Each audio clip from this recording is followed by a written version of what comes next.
Vous voyez sur la droite l'enseigne Mégacomble. Voilà. Nous sommes à Voisins-le-Bretonneux dans les Yvelines. Driss et Franck reviennent devant leur ancienne entreprise. Voilà, c'est ici que tout a commencé. Ça va faire combien de temps? Ça fait 1 an et demi qu'elle est là. Ils sont plus sur le point de licencier que d'embaucher, malheureusement. Le panneau trompeur date de 2013. Ça, c'était l'époque où, effectivement, on avait fait notre meilleure année. Mais après... La chantologie est passée par là. Là, et voilà. Il y a encore quelques mois, Driss et Franck travaillaient comme commerciaux dans cette entreprise de BTP en plein essor. Arcadia Mégacomble. Une société prospère dirigée par cet homme, Frédéric Langlois. Mais ces derniers mois, la santé financière de l'entreprise s'est dégradée, à tel point qu'elle a été placée en redressement judiciaire en août dernier. Avec Driss et Franck, 14 anciens employés ont porté plainte pour abus de faiblesse et harcèlement moral contre des membres de la scientologie. Ils estiment que la secte, en ayant manipulé leur ancien patron, serait responsable de l'effondrement de l'entreprise.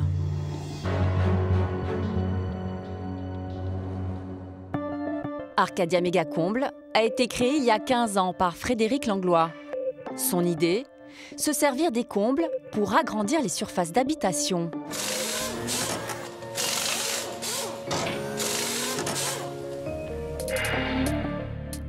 Fort de son succès, il embauche au fil des années 90 salariés. Une belle réussite pour cet autodidacte, seulement titulaire du bac. Mais en 2000, l'homme connaît un drame familial qui l'affecte profondément. Rapidement, Frédéric Langlois adhère à titre personnel à l'église de Scientologie. Cette organisation est classée dans la liste des organismes sectaires par le gouvernement français depuis 1995. Ce qui lui est reproché, elle exploiterait les malheurs et les faiblesses des personnes pour recruter des adhérents. Connaissez-vous quelqu'un qui ne s'est jamais remis d'une grosse perte dans la vie? Et dans la vie de tous les jours, éprouvez-vous parfois des doutes, des pensées négatives, des peurs irraisonnées? Apprenez à vous connaître, pas seulement une ombre de vous-même. C'est en 1954 que le célèbre américain Ron Hubbard crée aux États-Unis l'église de Scientologie. Elle revendique aujourd'hui 10 millions d'adeptes dans le monde. Sa plus belle vitrine, un certain Tom Cruise, devenu numéro 2 de la Scientologie. So what do you say? We need to clean this place up? Huh?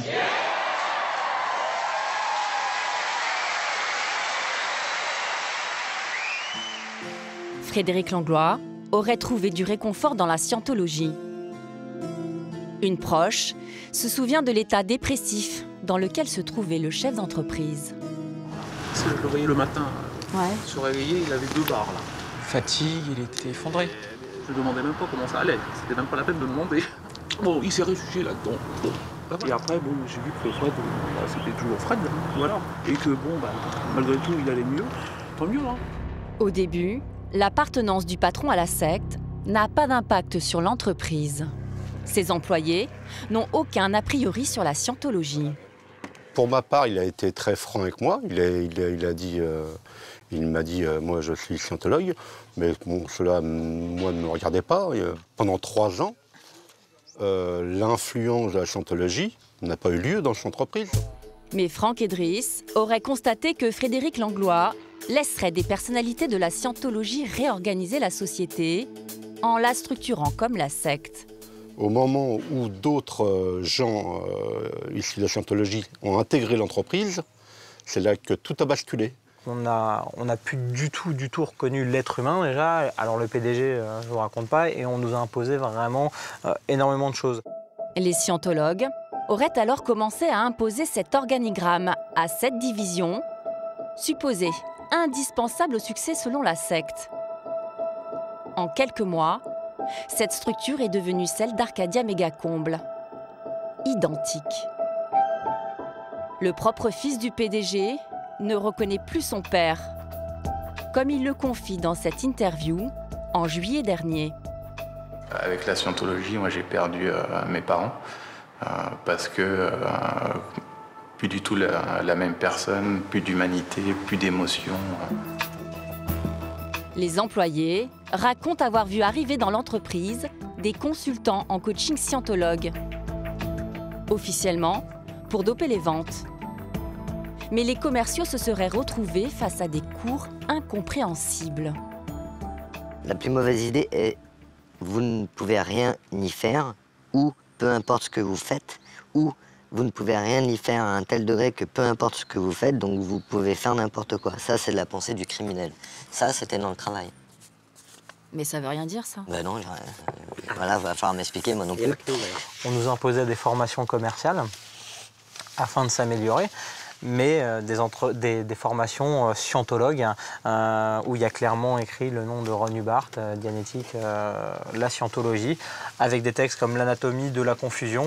Il existe en effet de la confusion pour celui qui n'est pas muni de guide et de cartes. Et si effectivement on ne les acceptait pas et qu'on avait des mauvais résultats, guerre à nous.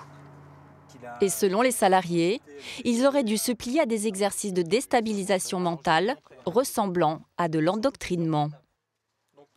La posture est toujours la même. Vous êtes assis systématiquement les uns en face des autres. Environ 1 mètre. Environ 1 mètre. C'est marqué dans le bouquin, c'est pour ça je le répète. C'est très précis en fait. On devait, la première étape, se regarder effectivement face à face comme ça, sans avoir aucune émotion, les mains systématiquement, être le plus à l'aise sur la chaise, mais pendant 3/4 d'heure, 1 demi-heure, se regarder droit dans les yeux. L'étape suivante, donc c'est toujours la même posture, toujours les mêmes conditions. On devait commencer à s'insulter. Ce qu'ils appellent le boule bête dans le langage technique, c'est l'harcèlement du taureau. C'est-à-dire que là, alors vous pouvez dire ce que vous voulez, le but c'est de déstabiliser la personne en face. On n'osait pas tellement au début se rentrer dedans, excusez-moi l'expression. C'est vrai qu'il a pris une collègue au hasard et il lui a dit si je devais te demander de me faire une pipe, tu devrais ne pas réagir. Donc vous imaginez un petit peu l'ambiance au sein du service commercial. Elle était complètement effondrée, donc voilà. Certains commerciaux auraient même dû se rendre au siège de la scientologie pour continuer leur formation, comme l'indique ce diplôme, édité par la secte elle-même.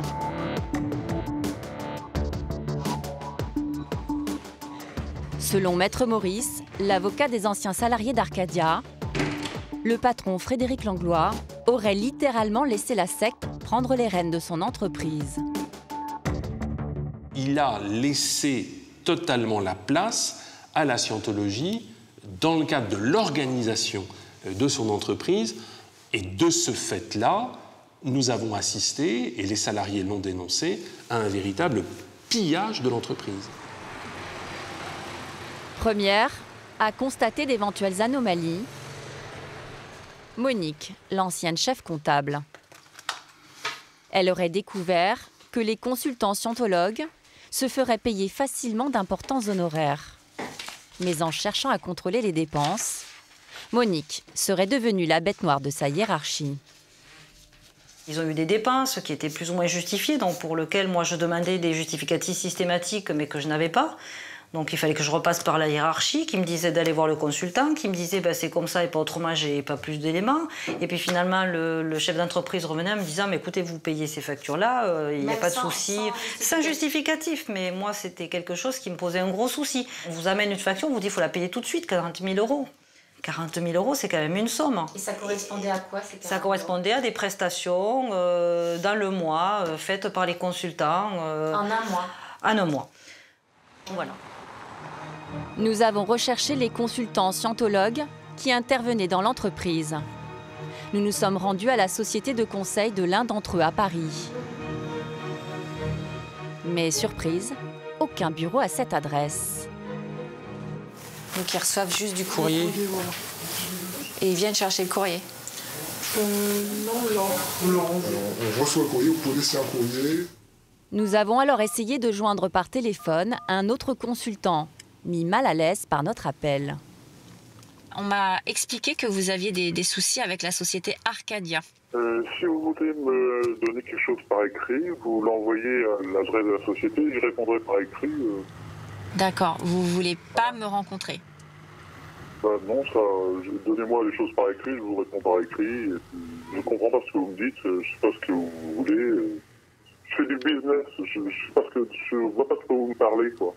Bah, il y a quand même un souci avec Arcadia, j'ai juste une... Non, j'ai pas de souci avec Arcadia, j'adore. Donc, pas de souci. Mettez-moi ça par écrit parce que franchement... Ça vous agace en fait? Ah, ça m'agace fortement. Ouais. Bah, c'est justement... Mettez-moi ça par écrit et j'y répondrai par écrit. D'accord. Ces consultants payés très cher permettaient-ils à la Scientologie de prélever indirectement de l'argent dans les caisses d'Arcadia Mégacomble? Pour le député Georges Fenech, cela ne fait aucun doute. Il est l'ancien président de la Mivilude, l'Observatoire des sectes en France. Cela fait 20 ans qu'il combat l'Église de Scientologie et son système. C'est la procédure habituelle. Mais dans l'affaire Arcadia, ce qui est intéressant, c'est de voir que non seulement il y a de la formation dans l'entreprise, mais certains membres de la Scientologie vont pouvoir intégrer carrément l'entreprise et prendre des postes clés à l'intérieur de cette entreprise. Et la Scientologie, pour Maître Maurice, s'est efforcée d'écarter toute personne susceptible de perturber son plan. Chaque fois qu'il y avait une opposition qui se manifestait contre la doctrine qu'on voulait leur imposer, ils étaient mis de côté. C'est du harcèlement. C'est non seulement du harcèlement, nous pensons que c'est de l'abus de faiblesse également, en leur imposant des techniques scientologues qui sont connues et qui petit à petit les ont détruits, les ont littéralement cassés en termes de personnalité, au point d'avoir rendu malade un certain nombre d'entre eux. Au total, ce sont au moins 28 salariés qui ont quitté l'entreprise l'année dernière.